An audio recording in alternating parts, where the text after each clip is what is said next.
Sjá. Þessi 3. Já.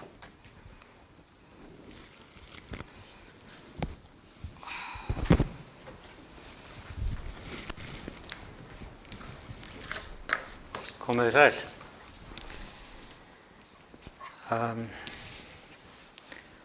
Yfirskrift mín í dag er boðskapur Elía. Biblían sýnir okkur það að það er aðeins einn vegur sem er okkur öruggur til að ganga. Einnig að Guð hefur gefið okkur allt það sem okkur þarfnast til að geta gengið rétta vegi. Ekki bara með því að gefa okkur spámennina apostolana, heldur hefur hann sent okkur sjálfan son sinn Jesú Krist. En það er ýmist að varast og við þurfum að tryggja að við ávallt göngum þann veg sem Guð hefur lagt fyrir okkur að ganga. Við sjáum það meðal annars í sögunni af meijurum 10. Íta réttan takka hérna. Sem við lesum í Mattheus 25 og það segir: Þá er líkt himnaríki og 10 meyjar sem fóru til móts við brúðgúmann með lampa sína. 5 þeirra voru fávísar en 5 hygnar. Þær fávísu tóku lampa sína en höfðu ekki olíu með sér. En hinar hygnu tóku olíu með á könnum ásamt lömpum sínum. Nú dvaldist brúðgúmannum og urðu þær allar syfjaðar og sofnuðu. Miðnætti hvað við hróp, sjá brúðguminn kemur, farið til móts við hann. Þá vöknuðu meyjarnar allar og tóku til lampa sína. En þær fávísu sögðu við þær hygnu: Gefið oss af olíu yðar, það er að slökkna á lömpum vorum. Þær hygnu svöruðu: Nei, hún nægir aldrei fyrir handa okkur öllum. Farið heldur til kaupmanna og kaupið handa yður. Meðan þær voru að kaupa kom brúðguminn og þær sem viðbúnar voru gengu með honum inn til brúðkaupsins og dyrunum var lokað. Seinna komu hinar meyjarnar og sögðu: Herra, Herra, ljúk upp fyrir oss. En hann svaraði: Sannlega segi ég yður, ég þekki yður ekki. Vakið því þegar þið vitið ekki daginn né stundina. Og þær voru allar sofandi. En hver var munurinn á þessum 10? 5 af þeim hafðu næga olíu. Og hversu mikilvægt er það þá fyrir okkur að skilja í hvað felst í því að hafa næga olíu? Fyrir hvað stendur olían í þessari frásögn?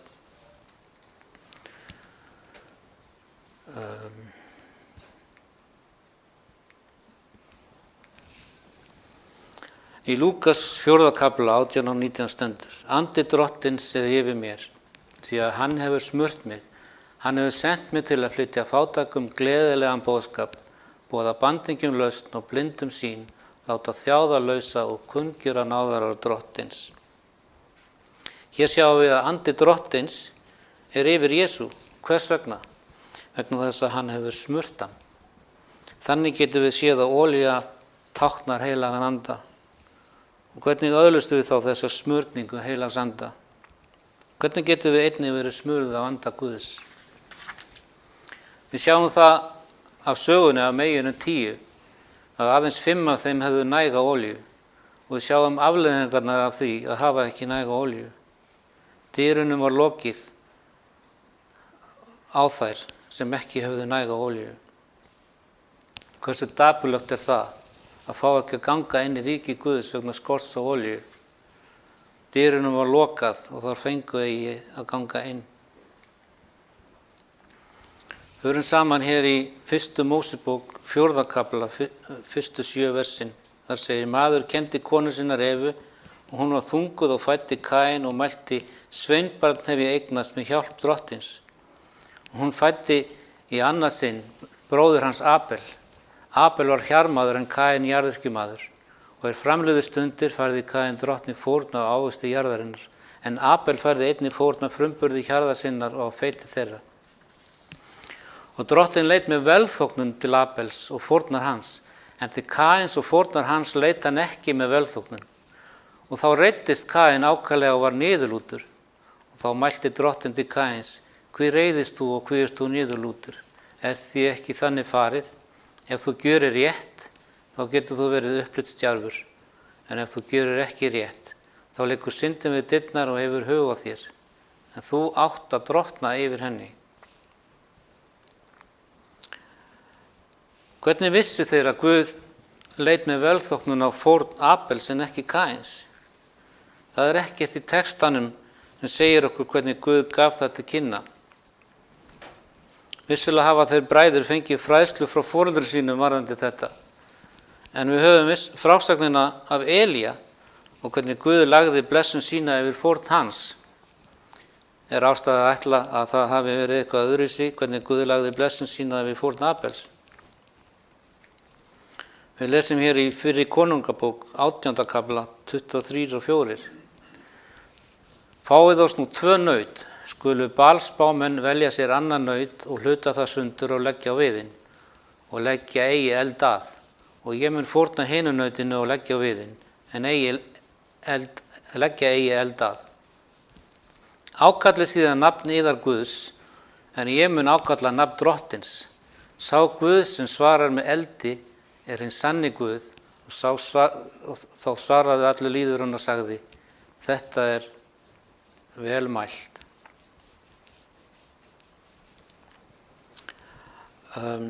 Getum við þá ekki dregið það ályktun að Guð hafi gert það sama fyrir Abel, það er svarað fórn hans með eldi. Guð svarar með eldi þegar við höfum fært honum fórn sem honum er vel þóknanleg. En hvers vegna eldur? Eldur táknar nærveru Guðs, eins og við sjáum svo víða í Biblíunni. Við sjáum það hvernig Guð birtist í eldi. Við getum tekið dæmi þetta, eins og í 2. Mósebók 3. kafla 2. vers. Þá birtist honum engill drottins í eldsloga sem lagði út af þyrnirunn á nokkrum, og hann gætti að, sá hann að þyrnirunnin stóð í ljósum loga en brann ekki. Og líka þarna í 19. kafla og 18. vers: Sínaím fjall var allt í einu reyk fyrir því að drottinn sté niður á það í eldinum. Mökkurinn stóð upp af því eins og reykur úr ofni, og allt fjallið lék í reiði skjálfi. Og við sjáum líka dæmi í Nýja testamentinu, eins og í Hebreabréfinu 12:29, því að vor Guð er eyðandi eldur.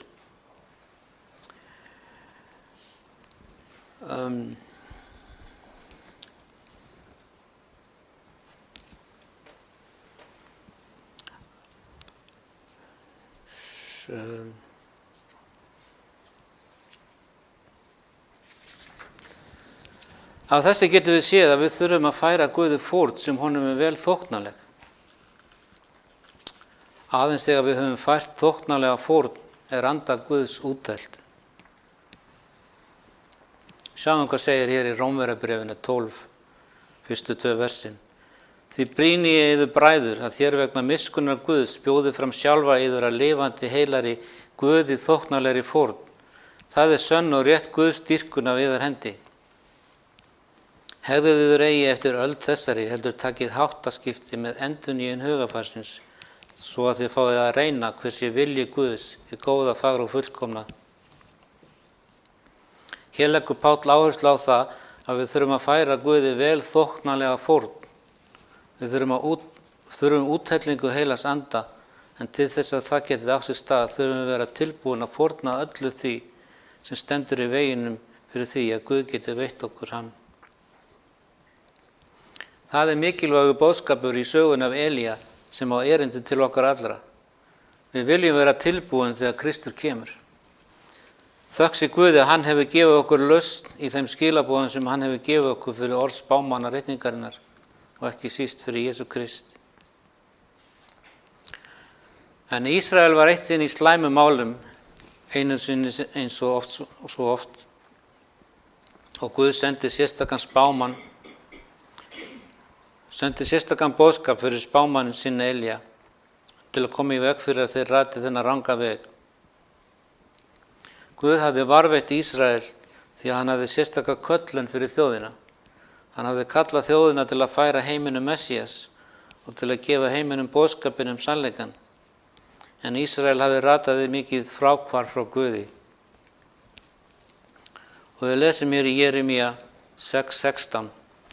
Svo mælti Drottinn: Nemi staðar við vegina og litist og spyrjið gömlu göturnar.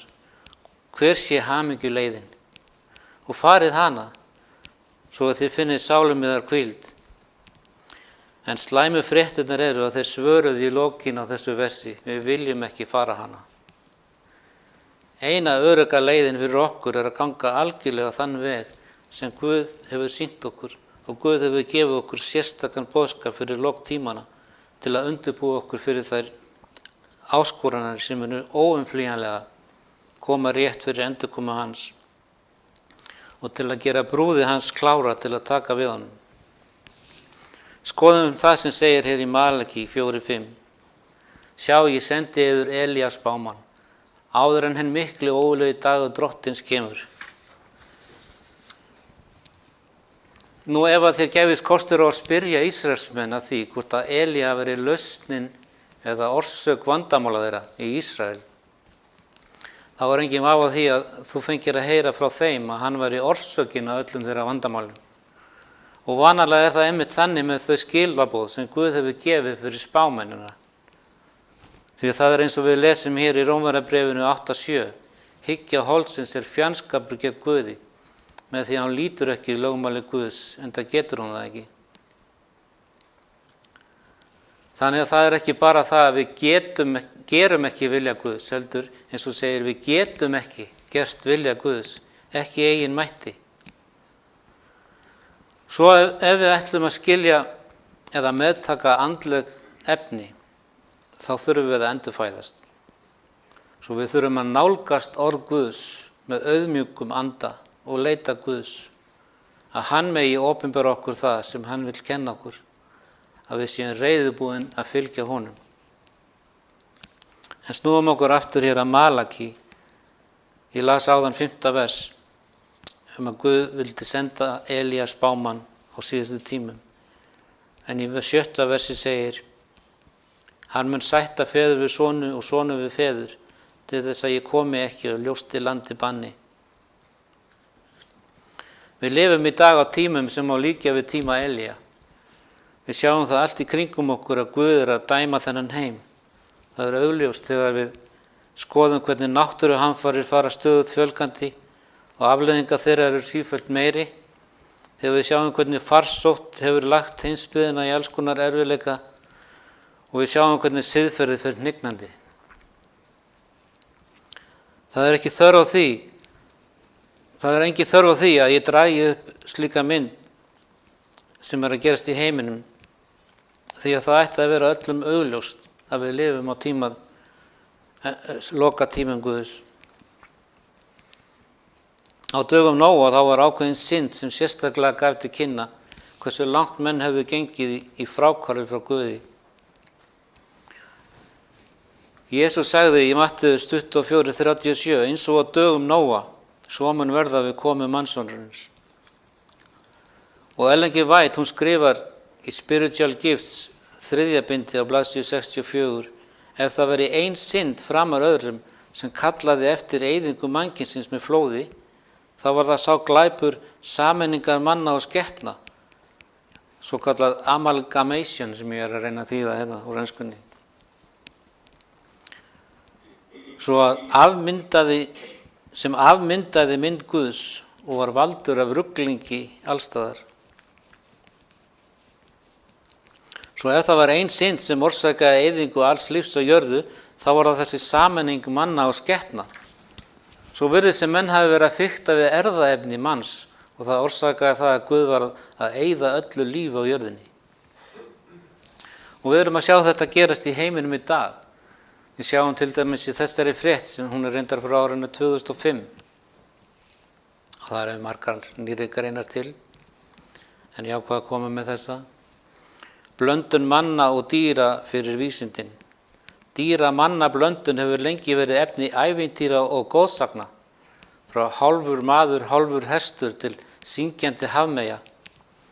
Núna vegna mikilla framfara í erfðatækni þá hafa margir áhyggjur af því að slíkir blendingar, stórkostlegar skepnur úr grískri goðsögn, séu að finna sér leið frá blöðum skáldsagna inn í raunveruleikann. Það er ljóst að vísindin eru að koma með stöðuga framfarir á þessu sviði og hver veit hvað er að gerast í leynilegum rannsóknarstofum heim allan. Ný tækni hefur gert það afar einfalt að breyta erfðaefni með litlum tilkostnaði í litlum rannsóknarstofum. Og við vitum það eins og segir í Jeremía 17:9, svikgult er hjartað öllu öðru og spillt er það. Hver þekkir það? Við getum ekki treyst á siðferði manna að það stoppi þá frá því að fara yfir strikið í þessum efnum. Við getum ekki treyst því að þeir fari ekki á þá brautir sem virðist hafa gerst fyrir flóðið og var til þess að Guð tortímdi öllu lífi á jörðinni. Þannig að við sjáum að allt sem er að gerast í náttúrunni, við sjáum hvernig glæpir og illska fara stöðugt vaxandi og við sjáum við að mannkynið er að fikta við nákvæmlega það sama og átti sér stað fyrir flóðið. Og við sjáum líka hvernig það er að eiga sér stað sameining á milli mótmælendatrúar, andatrúar og kaþólskrar trúar.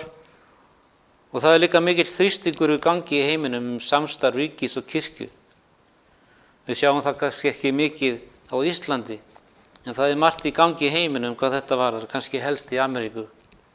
Og það er kallað eftir sönnu afturhvarfi til Guðs, en lykillinn að sönnu afturhvarfi, hann er að finna í boðskap Elía, ekki í sameiningu ríkis og kirkju. Það eru fjölmargir einlægir kristnir einstaklingar sem eru að vonast eftir breytingum í heiminum. En við sjáum það bæði í spádómum Biblíunnar og í mannkynssögunni að lausnina er ekki að finna í sameiningu ríkis og kirkju. En þegar við skoðum þetta þá er augljóst að spádómaritningarnar er að rætast fyrir augum okkar. Og það er kominn sá tími að við þurfum að skoða þá lausn sem er að finna í boðskap Elía. Við þekkjum öll 23. Davíðssálm þar sem segir að drottni er líkt við hirði sem leiðir hjörð sína réttan veg.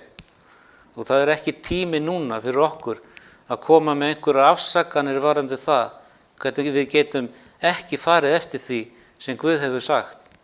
Það er algjör þversögn við boðskap Elía. Boðskapur Elía var að við skildum gefa okkur fyllilega af því að ganga þann veg sem Guð leiðir okkur og Guð mun gefa okkur allan þann styrk sem við þurfum á að halda til að halda okkur á þeim vegi. En við lesum í 1. Mósebók 3:4 að Satan sagði við konuna að það sé allt í lagi að neita ávastarins þar sem hann sagði vissulega muni þið ekki deyja. Þó þú farir ekki nákvæmlega eftir því sem að Guð sagði, þá er það ekkit vandamál. Þið muni vissulega ekki deyja. Nú við sjáum það að þessi höggormur kemur aftur fyrir í tengslu við konuna í versi 15 þar sem hann segir og fjandskap vilji setja milli þín og konunar, milli þín sæðis og hennar sæðis. Það skal merja höfuð þitt og þú skal merja hæl þess.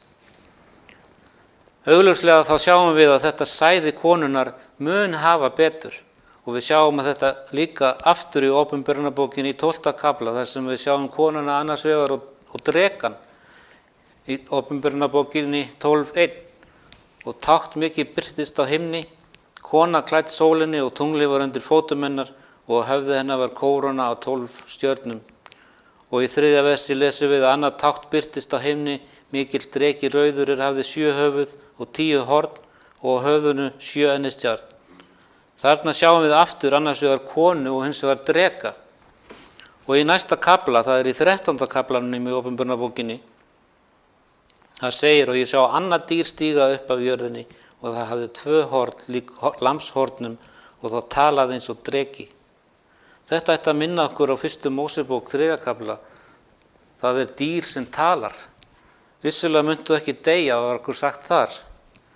En í Opinberunarbókinni 13:13, þar sjáum við að það gjörði tákn mikil, svo að það lætur jafnvel eld falla af himni ofan á jörðina fyrir augum mannanna. Nú hugsum aðeins málið. Hvernig hljómar þetta? Hann lætur eld falla af himni ofan. Og hvað saga í Biblíunni hefur að gera með eld sem fellur af himni ofan? Það sagan af Elía. Þarna sjáum við að það mun verða fölsk hreyfing í líkingu við Elía við lok tímana, rétt áður en að Guð úthellir sínum sanna boðskap Elía með miklum krafti. Við viljum augljóslega vera viss að við föllum ekki fyrir þessum brögðum óvinarins. Þannig að við þurfum að vera viss að við séum ekki að hlusta á falskan boðskap frá drekanum. Það eins og í garðinum, vissulega myndu ekki deyja. Í öðru Þessalóníkubrefi 2:9-12 þar lesum við að við lok tímana megum við búast við blekkingum sem eru svo nálagt sannleikanum að við þurfum að vera sérstaklega varkar að leiðast ekki í villu. Og það bara fyrir kraftaverk Guðs og sérstaka handleiðslu sem við getum orðið hólpin. Við lesum þar í versi 9-12, lögleysingin kemur fyrir tilverkna Satans, með miklum krafti, lyga, táknum og undrum, og með alls konar ranglætisvélum sem blekkja þá sem glatast, af því að þeir veittu ekki viðtöku og elskuðu ekki sannleikann, svo að þeir mættu verða hólpnir. Þess vegna sendir Guð þeim megna villu til þess að þeir trúi lyginni. Þannig munu allir þeir verða dæmdir sem hafa ekki trú á sannleikanum en haft velþóknun á ranglætinu. Svo alveg eins og í söguna af Elía, þá voru það spámenn Báls sem höfðu fyrst tækifæri til að kalla fram blessun Guðs með sinni fórn á undan Elía. Þannig það einnig við enda tímana. Satan mun fyrst hafa tækifæri til að koma fram með undrum og táknum og gefa heiminum sína útgáfu af vakningu. Rétt eins og höggormurinn bítur í hælinn áður en höfuð hans marið. Þannig getum við búist við fölskum Elía boðskap sem verður svo nálægt því að vera eins frá Guði komið að það verður nánast ógerningur að sjá muninn nema með því að fara eftir hverju því orði sem framgengur af Guðs munni. Í 5. Mósebók 28:1 þar lesum við: Ef þú hlýðir granngæfilega röstu drottins Guðs þíns, svo að þú varðveitir og heldur allar skipanir hans, þær í legg fyrir þig í dag, þá mun drottinn Guð þinn hefja þig yfir allar þær þjóðir á jörðu. Vinir, núna á þessum síðustu dögum mannkyns þá viljum við ekki vera að reyna að finna einhverjar afsakanir eða undankomur leiðir frá orði Guðs. Þess í stað þá ættum við að vera að biðja Guð að vera okkar hirðir til að leiða okkur á leið til réttlætis. Við ættum að vera að leita drottins af öllu hjarta og biðja hann að leiða okkur þannig að við verðum brennandi í andanum fyrir hann, að við mættum vera fullkomlega helguð honum, rétt eins og Elía kallaði Ísrael til helgunar. Ef við erum tilbúin til þess að helgast honum algjörlega, sjáum við þá loforðið sem okkur gefið í versi 12. Drottinn mun ljúka fyrir þér forðabúrum sínum, hinum góða, himninum til þess að gefa landi þínu regn á réttum tíma og blessa öll verk handa þinna. Og þú munt fé lána mörgum þjóðum og sjálfur eigi þurfa að taka fé að láni. Ef Guð á að vera allt fyrir okkur, þá þurfum við fyrir hans náð að vera allt fyrir hann. Við þurfum að ganga inn í sáttmála við Guð. Það með mjög ákveðnum skilyrðum sem að heilögum anda úttelt á síðustu tímum. Sjáðu hér í Postulagssögunni 5:32. Vér erum vottar alls þessa, að heilagur andi sem Guð hefur gefið þeim honum hlýða. Svo að jafnvel hér, alveg eins og í 5. Mósebók sem við lásum áðan, þá lofa regn þeim sem fylgja Guði á öllu hjarta. Og hér heilagum anda lofa þeim sem hlýða. Og þess vegna lesum við eins og í Postulasögunni 2:38, þar sem Pétur sagði við þá: Gjörið iðrun og látið skýrast hver og einn í nafni Jesú Kristi fyrirgefningar synda yðar, þá munið þér öðlast af gjöf heilags anda. Þannig að þegar við erum að tala að halda sig á þrönga veginum, fylgja Guði, snúa okkur frá syndum okkar, vera frátekin Guði, þá erum við að tala að ganga í kærleikssáttmála við Guð. Guð hefur lofað að hann vill vera okkar faðir. Guð vill taka okkur til sín. Þannig við sjáum bæði í 5. Mósebók og í Postulasögunni að heilagur andi aðeins gefinn þeim sem eru viljugir að hlýða og þeim sem iðrast. Þetta boðskapur Elía. Og við lesum í Malaki 4:5: Sjá, ég sendi yður Elías spámann, áður en hann mikli og ógurlegi dagur drottins kemur. Augljóslega hann að tala seinni komu Krists í þessum texta. Þannig að boðskapur Elía verður boðaður við endurkomu Krists. Sjáðu hvað Elía boðar. Hann segir í 1. Konungabók 18:21: Hversu lengi ætlið þér að haltra til beggja hliða? Sé drottinn hinn sanni Guð, þá fylgið honum, en ef Baal það, þá fylgið honum. Hvað þýðir það í raun þegar fólk haltrar til beggja hliða? Er það ekki það að þú ert hvorki heitur né kaldur? Hljómar þetta ekki eins og það sem við lesum í Opinberunarbókinni, 3. kafla, 14-16, og engli safnaðarins í Laódíkíu skalt þú rita: Þetta segir hann sem Amen, votturinn trúi og sanni, upphaf sköpunar Guðs. Ég þekki verkið þín, að þú ert hvorki kaldur né heitur. Betur að þú væri kaldur eða heitur, en af því að þú ert hálfvolgur og hvorki heitur né kaldur, mun ég skyrpa þér út af munni mínum. Þannig að við sem lifum á þessum tímum, á tíma Laódíkíu, við höfum þörf fyrir boðskap Elía, þennan boðskap: hversu lengi ætlar þú að haltra til beggja hliða? Það að vera hálfvolgur felur í sig sömu merkingu eins og að haltra til beggja hliða. Svo Elía kallar þá til að taka ákvörðun, en fólkið svaraði honum ekki. En takið eftir því að Elía biður ekki hér regn. Það er ekki tími fyrir regn. Það er tími fyrir iðrun. Áður en við getum vænst regns heilags anda, þá verður að eiga sér stað sönn iðrun. Áður en við getum vænst regn heilags anda, áður en Guð úthellir blessunum sínum yfir fólk sitt, svo að við fáum aftur að sjá sama kraft og var á dögum postulana, þá þarf að eiga sér stað einlæg bæn iðrunar og afturhvarfs. Það er þetta sem fórn Elías stendur fyrir, og við þurfum að vera slík fórn. Eins og við lásum á áðan í Rómarbréfinu 12:1: Því brýni ég yður bræður, að þeir vegna miskunnar Guðs bjóðið fram sjálfa yður að lifandi heilari Guði þóknanlegri fórn. Það er sönn og rétt Guðsdýrkun af yðar hendi. Guð er ekki að leita að fólki í dag sem hálfshugar með honum. Hann er að leita að fólki sem tilbúið að vera algjörlega helgað honum. Fólk sem fer ekki að altari Baals þegar það hentar, og svo að altari Guðs þegar það hentar. Fólk sem fylgir Guði stöðulega á öllu hjarta og elskar Guð á öllu hjarta. Fólk sem fremur kýs að deyja en að fylgja Baal. Þetta er það sem Guð bíður eftir. Hann er að bíða eftir okkur að bregðast við þessu kalli. Að láta af því að vera hálfvolg og vera ekki lengur haltrandi til beggja hliða. Nú við erum ekki kirkja sem predikar að lög Guðs hafi verið negld á krossin, að þau er ekki við lengur, eins og margar aðrar kirkjudeildir. Og það er mjög gott að við kennum það ekki.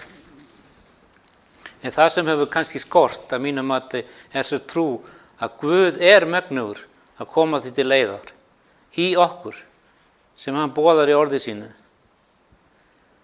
Við eigum fyrir kraft Guðs að halda allt það sem hann hefur boðið okkur, ekki bara að hluta, heldur í öllu. Kraftur Guðs getur haldið okkur í hlýðni við orð hans. Þannig að við erum ekki tilbúin til að kasta frá okkur lögum Guðs, en á sama tíma erum við ekki tilbúin til að segja að Guð geti gefið okkur kraft til að ganga í fótspor hans og halda lög hans, svo við endum uppi einhvers staðar þar í miðjunni, með þessa trú sem stenst ekki skoðun. Við boðum það að við höfum þessi boð frá Guði, að við eigum að kenna að þau séu í fullu gildi og eigum að kenna öðrum að halda þau, en á sama tíma trúum við því ekki að við getum haldið þau, og í einu og öllu. Svo þetta er það sem Elía boðaði, algjör fórn.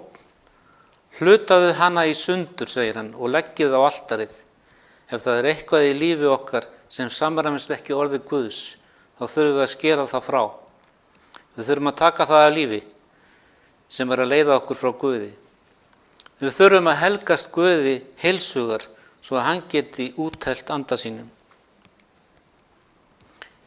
Og við lesum þarna í söguna af Elía, í fyrri Konungabók 18:30, og þá segir Elía við allan lýðinn: Gangið hingað til mín, og allur lýðurinn gekk til hans. Þá reisti hann við altari drottins en niður hafði verið rifið. Og Kristur hafði líka komið til mín, allir þér sem erfið hafið og þunga byrðar, og ég mun veita yður hvíld. Og við lesum áfram í 33. versi: Síðan lagði hann viðinn á altarið, hlutaði sundur nautið og lagði það ofan á viðinn. Og við þurfum að hluta sundur allt sem aðskilur okkur frá Guði og leggja það á altarið. Og í versi 34-5, því næst mælti hann: Fyllið 4 skjólur með vatni og hellið yfir brennifórnina á viðinn. Þeir gjörðu svo. Þá mælti hann: Gjörið það aftur, og þeir gjörðu það aftur, og enn mælti hann: Gjörið það í 3. sinn, að þeir gjörðu það í 3. sinn. Og vatnið rann allt í kringum altarið, jafnvel skurðinn fyllti hann vatni.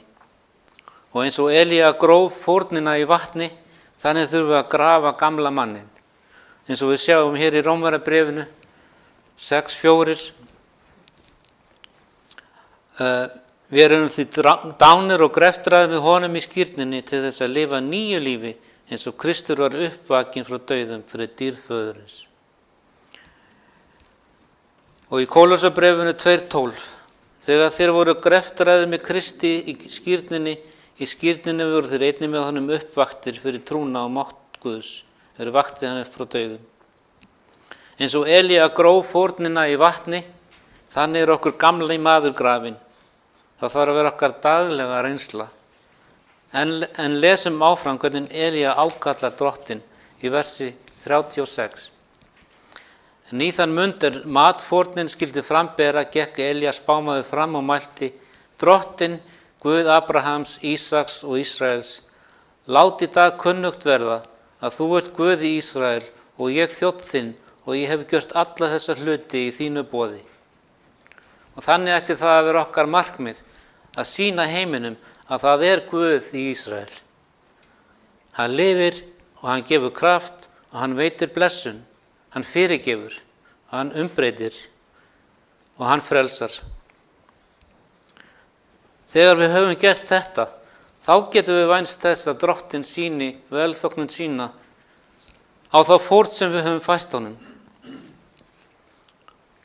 Og við lesum í versi 38: Þá féll eldur drottins niður og eyddi brennifórninni, viðnum, steininum og grassverðinum, og vatnið í skurðinum þurrkaði hann upp. Það er Guð sem eyddi fórninni. Þannig er það einnig Guð sem eyðir því sem að þú færir á altarið. Þú þarft að leggja það á altarið og trúa því að Guð sé megnugur að eyða því. Svo lesum við þarna í versi 41: Síðan mælti Elía við Akab: Farð þú upp eftir, et og drekk, því ég heyri þitt af regni. Þannig getum við einnig vænst þess að regn heilags anda falli á okkur þegar við höfum lagt allt á altari Guðs. En takk eftir því að hann biður til drottning Guðs, Abrahams, Ísaks og Ísraels. Hann ver gömlu göturnar, því hann veit að þar er hamingju leiðin. Við þurfum að gæta þess að fara eftir sérhverju orði sem ritað í orði Guðs. Jesús kenndi okkur þetta: eigi lifi maður á einu saman brauði, heldur á hverju því orði sem framgengur á Guðs munni. Orð Guðs lifandi og kröftugt. Guð talaði og það varð, og hann skapaði alla hluti með orði sínu. Það var orðið sem sá fyrir Elía. Orðið sá fyrir honum í hungursnöðinni á yfirnáttúrulegan hátt, gaf honum hugrekki til að standa frammi fyrir konungum og ávita misgjörðir þjóðarinnar á sama hátt og Jóhannes skírari gerði þegar hann stóð frammi fyrir Heród. Og Guð getur gert það sama í þínu lífi. Svo við skulum taka við boðskapi Elía í dag. Og svo lesum við þarna í 37.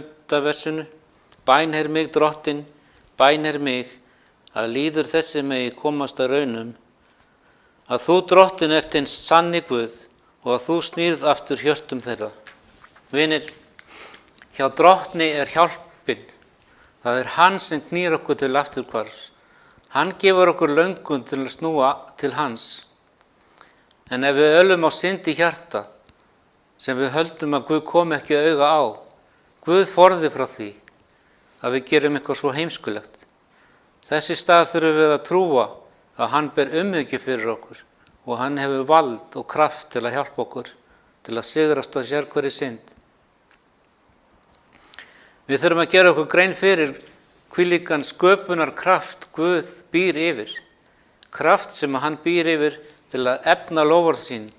Hann getur skapað í því nýtt hjarta.